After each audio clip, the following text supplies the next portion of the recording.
दोस्तों नमस्कार। आज समय के चक्र में हम दोबारा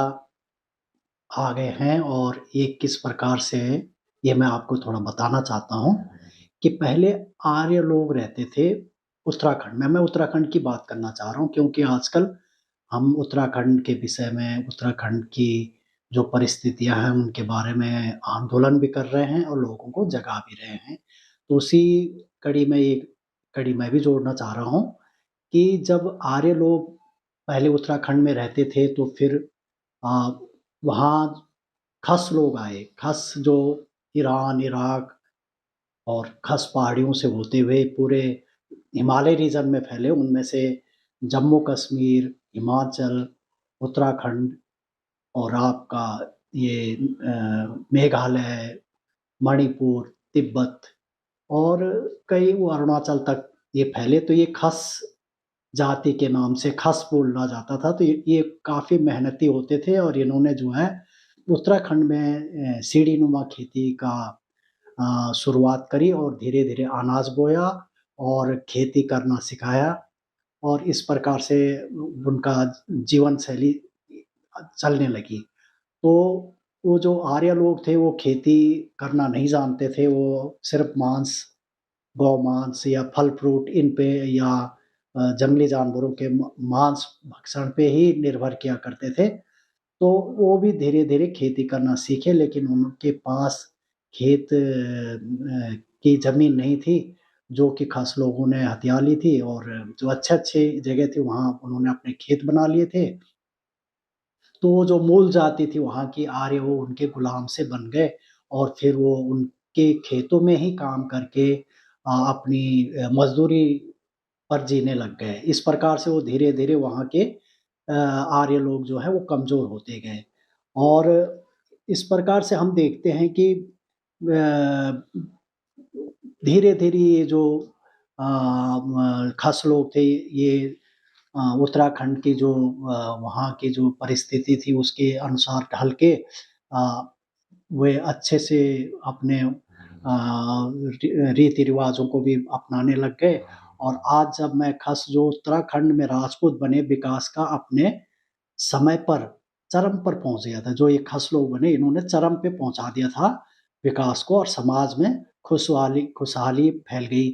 फिर सामंत युग आया तो उसमें जो जो तगड़े और राजा समझ लेते हैं, राजा प्रथा जो चली और उसमें छोटे-छोटे क्षेत्रों में हमारे जो उत्तराखंड को बाँटा गया, छोटे-छोटे वहाँ की जो क्षेत्र थे, वो वहाँ के सूबे थे, उनमें बाँट दिया गया और वहाँ के लोग एक किस्म से सामंत युग में सामंत युग वहाँ आ गया और अलग राजाओं के राज्य बनने लग गए। इस प्रकार से वहाँ राजा प्रथा आने लगी। इस उथल-पुथल का लाभ बाहरी लोगों ने भी उठाया। वहाँ उथल-पुथल होने लग गया। एक राजा दूसरे राजा के साथ लड़ने लग गए, झगड़े होने लग गए और अपने पशुओं के लिए या अपनी खेती के लिए अपने प्रभाव क्षेत्र को बढ़ाने के लिए इस प्रकार से वहाँ लड़ाइयाँ होने लग गई और इसका फ़ायदा बाहरी लोगों ने उठाया। इनमें उत्तराखंड पर गोरखाओं का आक्रमण और मैदानी भागों से कई प्रकार के जाति के लोग अधिकार जाति के लोगों ने अधिकार कर लिया और ये लोग भी यहाँ बसने लग गए और इस प्रकार से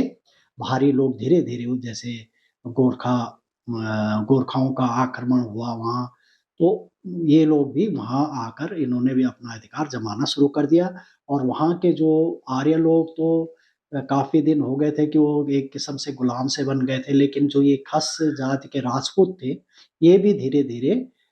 इन बाहरी लोगों के गुलाम से होने लग गए थे और लोगों की जीवन शैली बदल गई, व्यापार प्रथा नई आ गई,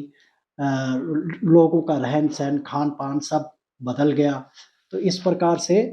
अंत में सामंत युग की प्रथा जब अपनी चरम सीमा पे थी तो फिर उस वक़्त हमारा देश आज़ाद हुआ और इस प्रकार से सामंत युग का धीरे-धीरे अंत हो गया। इसमें अंग्रेज़ों का भी कुछ पहाड़ी जो क्षेत्र थे वहाँ अधिकार था, जैसे नैनीताल, अल्मोड़ा, पौड़ी, इस रीजन पे अंग्रेज़ों ने भी अपना अधिकार जमाया था। तो ये जब हम आज़ाद हुए तो उस वक़्त ही फिर धीरे-धीरे सामंत जो राजा प्रथा थी ये समाप्त हो गई। फिर समाजवाद का और जो लोगों को आज़ादी मिली, लोगों ने अपना राज्य आ गया, अपने को अधिकार मिल गए, समाजवाद युग का प्रारंभ हो गया, इस खुशी में लोग आ गए। और इसमें हमारे उस समय आज़ादी के समय जब जो भी पहाड़ी राज्य थे, उनको विशेष अधिकार दिए गए थे, जैसे जम्मू-कश्मीर, हिमाचल प्रदेश और ये जो मेघालय, मणिपुर, अरुणाचल प्रदेश,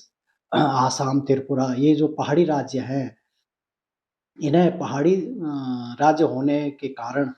यहाँ की परिस्थितियाँ, भौगोलिक परिस्थितियाँ, रहन-सहन, इस वजह से उन्हें कुछ अधिकार दिए गए थे। लेकिन हमारे उत्तराखंड का जो उत्तराखंड था, अ, इसके इसको उत्तर प्रदेश में शामिल कर दिया गया, क्योंकि उस समय लोगों ने खास विरोध नहीं किया, तो उत्तर प्रदेश में इसको शामिल किया गया। इस प्रकार से हमारे साथ एक अन्याय वो भी हुआ और हमारे को मैदानी क्षेत्रों के लोग शासन करने लगे हमारे ऊपर। वो मैदानी क्षेत्रों के विकास के लिए जो योजनाएँ बनती थी, वही हमारे ऊपर भी थोपते गए और इस प्रकार से हम लखनऊ से हमारे ऊपर राज होने लगा और हमारे जो कानून थे, जो भी थे वो लखनऊ से बनते थे। वहाँ की हमारे भौगोलिक परिस्थिति, सांस्कृतिक रहन-सहन, खान-पान, इसके ऊपर किसी ने ध्यान नहीं दिया और वो हमें हमारे ऊपर मैदानी क्षेत्रों के जो कानून थे, जिस प्रकार से मैदानी क्षेत्रों पे शासन किया जाता था, इस प्रकार से हमारे ऊपर शासन करने लग गए। एक अन्याय हमारे साथ वो हुआ। लेकिन फिर 2000 में हम जब आज़ाद हुए, नहीं, एक चीज़ और बताना चाहता हूँ कि 1950 में जो अ, मूल निवास कानून पूरे भारत के राज्यों के लिए बना, वही मूल निवास कानून हमारे प्रदेश राज्य के लिए भी बना और हमारे उत्तराखंड के लिए भी बना था। इसके बाद इस कानून में कुछ यहाँ मैदानी भाग के जो शासनकर्ता थे, जो पूँजीपतियों का जो इनके ऊपर कब्ज़ा हो गया था शासन पे, उनको हमारे जो मूल निवास उत्तराखंड के थे, उसपे कुछ आपत्तियाँ हुई। वहाँ वो अपना आधिपत्य नहीं जमा पा रहे थे, तो इस प्रकार से हमारे कानून को इन्होंने कई बार इसको बदलाव किया और इसमें कई ऐसी चीज़ें लगी जो कि हमारा जो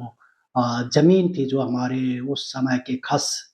मेहनती जो राजपूत खस लोग थे, जिन्होंने एक सीढ़ीनुमा खेती बनाई थी, उस पर इन्होंने धीरे-धीरे वन विभाग का और अन्य विभागों का कब्ज़ा कर दिया और हमारी ज़मीन धीरे-धीरे कम होती गई। लेकिन फिर 2000 में फिर उत्तराखंड बना, तो हमने सोचा कि उत्तराखंड अब अलग राज्य बन गया, अब हमारा उत्तराखंड के वासियों का जो शासन है, वो अपने पहाड़ी राज्य के हिसाब से ये लोग करेंगे। लेकिन इसके लिए भी हमारा दुर्भाग्य है कि हमारे ऊपर वही कानून, उसी प्रकार का शासन हमारे चुने हुए जो उत्तराखंड के ही प्रतिनिधि थे, वो भी करने लग गए। क्योंकि सबसे बड़ी बात ये हुई कि अ, ये एक तो कमज़ोर नेता थे, ये हर वक़्त केंद्र की गुलामी करते थे और केंद्र जो कुछ कहता था केंद्र, उसी के ऊपर ये हमारे उत्तराखंड में भी शासन करने लग गए। जो केंद्र योजनाएँ बनाता था, जो केंद्र कानून बनाता था, वही कानून हम पे थोपने लग गए। हमारे ऊपर पहाड़ी राज्य, वहाँ की भौगोलिक परिस्थिति, वहाँ की जो रहन-सहन है, अ, उसके अनुसार इन्होंने हमारे ऊपर कोई कानून नहीं बनाया, वहाँ के लिए प्रगति के लिए कुछ नहीं सोचा। उसमें एक उदाहरण मैं आपको देना चाह रहा हूँ, ये तो उत्तर प्रदेश में जब हम थे तब की बात है कि एक टिहरी डैम बना। टिहरी डैम में हमारे करीब 100 गाँव की ज़मीन उजड़ गई, 100 गाँव गाँव डूब गए। टिहरी खुद ही एक बहुत अच्छा शहर था, वो भी डूब गया। तो हमें ये बोला गया कि भई हमारी उन्नति होगी, राज्य की उन्नति होगी, बिजली मिलेगी, सिंचाई के साधन बनेंगे। लेकिन हमें इन लोगों ने एकदम ठगा और हमें सिर्फ़ उस डैम का जो उत्पादन था, बिजली उत्पादन या सिंचाई जो भी है, उस पे सिर्फ 10% का अधिकार दिया और बाकी सारा इन्होंने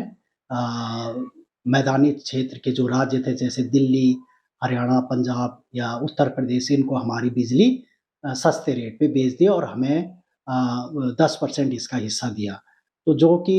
हमारे साथ अन्याय हुआ, उस वक़्त के नेताओं ने इसका कोई ऑब्जेक्शन नहीं किया और वो बिक चुके थे और उन्होंने दस्तखत कर दिए, साइन कर दिए उस एग्रीमेंट पे। उसका खामियाज़ा आज तक हम भुगत रहे हैं। तो ये एक उदाहरण है, ये ऐसी कई परियोजनाएँ थी जिस पे हमें नुकसान उठाना पड़ा और हमारे उत्तराखंड के राज्य के विकास के बारे में नहीं सोचा गया। और ये केंद्र की नीतियाँ थी, केंद्र जिस प्रकार से इन नेताओं को बोलता था जो कि गुलाम थे केंद्र के, वैसे ही वो नीतियाँ बनाते थे, वैसे ही कानून बनाते थे और उन्हीं के कहने पर वो हमारे राज्य में शासन करते थे, जो आज तक चल रहा है। आज भी वही परिस्थिति है, इन्होंने अब हमारा मूल निवास का जो कानून था इसको बदल कर अस्थायी निवास बना दिया, जिसमें कि कई अधिकार हमारे छीने गए और आज हम पर ये मूल निवास का कानून जो हमारा था मूल निवास का अधिकार, उसको छीनने की कोशिश कर रहे हैं। इसका आंदोलन हम पूरे उत्तराखंड में और दिल्ली में और अन्य शहरों में भी कर रहे हैं और आज कई युवा, कई महिलाएँ, कई बुजुर्ग सब आंदोलित हैं और दूसरा है भूमि अधिग्रहण कानून, इस पे भी इन्होंने कुछ नियम इस प्रकार से बनाए कि जो नगर निगम के शहर हैं वहाँ तो इन्होंने पूँजीपतियों के लिए ज़मीन खरीदने का जो अधिकार दे रखा है, वही अधिकार अब छोटे शहरों में भी उनको भी नगर निगम बना के वो कानून वहाँ भी थोपने जा रहे हैं। जैसे कि छोटे राज्य हैं जो छोटे ज़िले हैं जो जिस प्रकार कोटद्वार, आपका टिहरी, पौड़ी, चमोली, इनको भी नगर निगम के क्षेत्र में लाकर ये उस जो देहरादून, नैनीताल, अल्मोड़ा जो बड़े शहर हैं उन कानून को ये इन छोटे शहरों को में भी नगर निगम बनाकर थोपना चाह रहे हैं। तो ये एक भूमि अधिग्रहण कानून इन्होंने पास करना चाह रहे हैं। तो इसका हम विरोध कर रहे हैं, सड़कों पे आ रहे हैं, लोगों को जगा रहे हैं और इसमें आप लोगों का भी सहयोग चाहिए, सभी का सहयोग चाहिए और आज मुझे यही डर है कि कहीं हमारी जो आज हम उत्तराखंड में राजपूत या कोई भी जाति के रह रहे हैं, ब्राह्मण, आर्य, जो भी रह रहे हैं, वो फिर से दोबारा वही परिस्थिति में ना पहुँच जाएँ जिस प्रकार की उस वक़्त आर्यों की स्थिति हो चुकी थी और आज बाहरी लोगों के ज़मीन खरीदने में या हमारे उत्तराखंड में अधिकार जमाने के लिए जो कानून बनाए जा रहे हैं, तो धीरे-धीरे हम भी उसी प्रकार से आर्य लोगों की तरह गुलाम हो जाएँगे और हमारे ऊपर भी उसी प्रकार से भूमि छीन कर हमें भी भूमियार मज़दूर बना दिया जाएगा। तो इसका हमें डर है, तो इसलिए हम आज आप लोगों से सबसे विनती करते हैं कि आप जहाँ भी आंदोलन हो रहा है, इसमें आप अपना सहयोग करें, अपनी आवाज़ उठाएँ और उत्तराखंड के ये जो सांस्कृतिक, भौगोलिक और वहाँ की जो धरोहर है, चाहे जल है, ज़मीन है और जो हमारी जंगल है, इनको बचाने के लिए आप लोग सामने आएँ और इस प्रकार से जो गलत कानून बनाए जा रहे हैं, जो केंद्र के द्वारा थोपे हुए हमारे जो उत्तराखंड की सरकार है, इस पर